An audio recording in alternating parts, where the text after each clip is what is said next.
આપણું ચીલી પનીર બહુ જ સરસ તૈયાર થઈ ગયું છે, તમે જોઈ શકો. આપણે લઈ લઈએ એને એક પ્લેટમાં.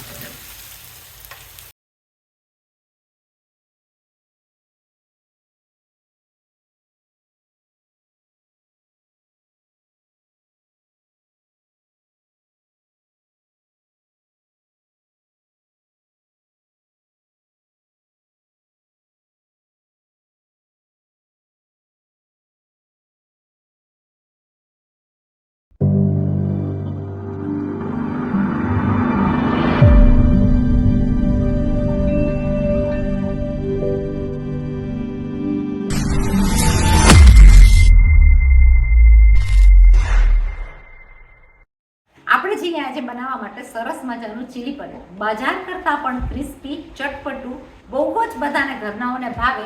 સહેલી રીતના બનાવીએ ચીલી પનીર. ચાલો મારા રસોડામાં. આપણે થોડા સમયની અંદર બનાવી નાખશું રેસ્ટોરન્ટ જેવું ચીલી પનીર. એક પેસ્ટ આપણે તૈયાર કરશું. એમાં 1 ચમચી આપણે લઈ લઈશું મરચાંની ભૂકી, અડધી ચમચી જેટલું લઈ લઈશું થોડું એવું સોલ્ટ, અડધી ચમચી જેટલું આદુ અને લસણની પેસ્ટ. આદુ લસણની પેસ્ટ સાથે આપણે થોડું એવું પાણી નાખીને આપણે લઈ લીધી છે 4 થી 5 ટીસ્પૂન જેટલું પાણી. આપણે એની કરી નાખી છે સરસ મજાની એક પેસ્ટ. આ પેસ્ટને લઈ લેશું આપણે પનીરની અંદર.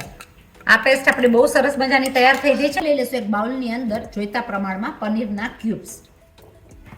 ક્યુબ્સની સાથે આપણે લઈ લેશું 1 ટેબલસ્પૂન મેંદાનો લોટ, 1 ટેબલસ્પૂન હું લઈ લઈશ કોર્નફ્લાવર અને આપણે કરશું એનું મસ્ત મજાનું કોટિંગ.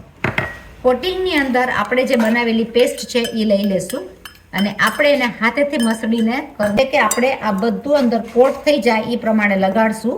અને આપણે આ પેસ્ટ પાતળી કરવી નથી કે ભજીયાની જેમ આપણે તળાય એવું આપણે નથી કરવું. અને આપણે બનાવી નાખ્યું છે એનું સરસ મજાનું એક કોટિંગ, જે પનીરની ઉપર આખું પેસ્ટ ચડી ગયું છે, એટલે કે લોટનું કોટિંગ ચડી ગયું છે. આપણે થોડું કરી નાખશું ક્રિસ્પી ફ્રાય. આ કોટ કરેલું પનીર બહુ જ સરસ લાગતું હોય છે. સહેલી રીતના ચીલી પનીર બનાવવાની સહેલી રીત. આપણે સોલ્ટ લઈ લીધું હોવાથી સોલ્ટની જરૂરત નહીં પડે, તો આપણે પાછું સોલ્ટ નહીં નાખીએ. એક પનીરના પીસીસ નાખીને આપણે છૂટા છૂટા કે સ્ટીક ના થઈ જાય અને સરસ રીતના એનું કોટિંગ રહે. આ રીતના કરવાથી પનીર ક્રિસ્પી પણ થશે અને સ્ટીક પણ નહીં થઈ જાય અને બહુ સરસ રીતના આપણું પનીર ફ્રાય થઈ જશે. આપણે પનીરને ઘડીએ ઘડીએ નહીં હલાવીએ. જ્યારે ગરમ તેલમાં થતું હશે ત્યારે ચમચીથી ધીમા રીતના આપણે એને જોઈ લેશું. આપણું પનીર સરસ રીતના પાકી જાય એટલે આપણે એને કાઢી લેશું. પનીરને આપણે હલાવ્યા વગર જ કૂક કરશું, જેથી કરીને પનીરના ક્યુબ્સ આખા રહે અને ફ્રાય પણ થઈ જાય. આપણું બહુ સરસ રીતના કૂક થઈ ગયું છે. તમે જોઈ શકો કે આપણું સરસ મજાનું ફ્રાય પનીર થઈ ગયું છે. આપણે લઈ લેશું બાઉલની અંદર. આપણે પેનની અંદર લઈ લીધું છે 2 ટેબલસ્પૂન જેટલું તેલ. આપણું તેલ જેવું ગરમ થઈ જશે આપણે લઈ લઈશું એની અંદર લીલા લાંબા મરચાં. એની સાથે આપણે લઈ લઈશું થોડું એવું આદું લાંબુ કાપેલું. એને આપણે કરી નાખશું સાવ સોતે. આનાથી એનો સ્વાદ બહુ જ સરસ આવે છે. આદુના પીસીસ મોઢામાં આવતા પણ બહુ સારા લાગે છે. તો સોતે કરીને આપણે એને ફ્રાય કરી નાખશું. આપણું ચીલી પનીર થશે બહાર રેસ્ટોરન્ટ જેવું જ અને સહેલી રીતના ફટાફટ થઈ જાય એ પ્રમાણે. જ્યારે આપણું આ સોતે થઈ ગયું છે ત્યારે આપણે લઈ લઈશું એની અંદર કાંદા અને લાલ ભૂંગળ મરચાં. મેં અહીંયા લાલ લીધા છે, તમે લાલ લીલા બંને લઈ શકો. અને આપણે એને કરી નાખશું સોતે. આપણને ઓવરકુક નથી કરવા. ઓવરકુક ન કરવા હોય તો આપણે એને જરાક એવા સોતે કરીને આપણે એની અંદર બધો મસાલો આપણે બધા સોસીસ નહીં લઈશું. આપણું આ સરસ મજાનું સોતે થઈ ગયું છે. ક્રિસ્પીનેસ એકદમ જ સરસ જણાય છે. તો હું લઈ લઈશ એની અંદર થોડી એવી લીલી પાનવાળી ડુંગળી, જેનાથી સ્વાદ એકદમ સરસ આવશે. 1 ટેબલસ્પૂન જેટલું સોયા સોસ. મેં લઈ લીધું છે આ થીક સોયા સોસ. તમે લાઇટ સોયા સોસ પણ લઈ શકો. એની સાથે મેં લઈ લીધું છે 1 ટેબલસ્પૂન જેટલું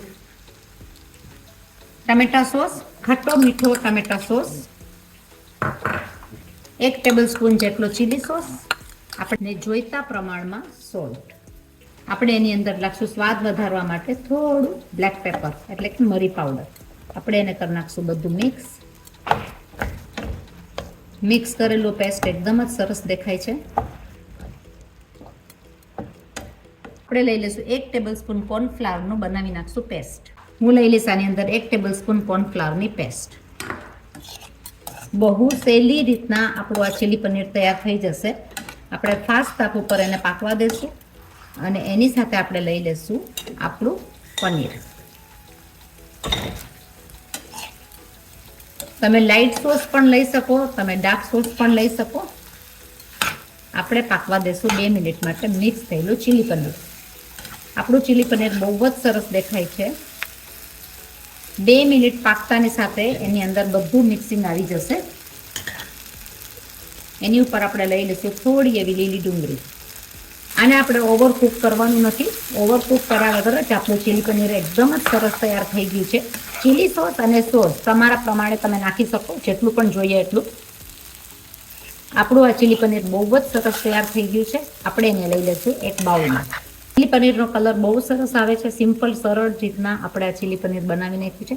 જરૂર બનાવજો, સબસ્ક્રાઈબ કરો અમારી ચેનલને life in Australia with Bina Modi. Chilli paneer લઈ લઈશું આપણી પ્લેટમાં. અને આ ચીલી પનીર એકદમ જ સરસ લાગે છે ખાવામાં. તમે જોઈ શકો મસાલાવાળું ચીલી પનીર એકદમ સરસ મજાનું આપણું તૈયાર થઈ ગયું છે. આપણું પનીર એકદમ સરસ કોટેડ થઈ ગયું છે પાકીને.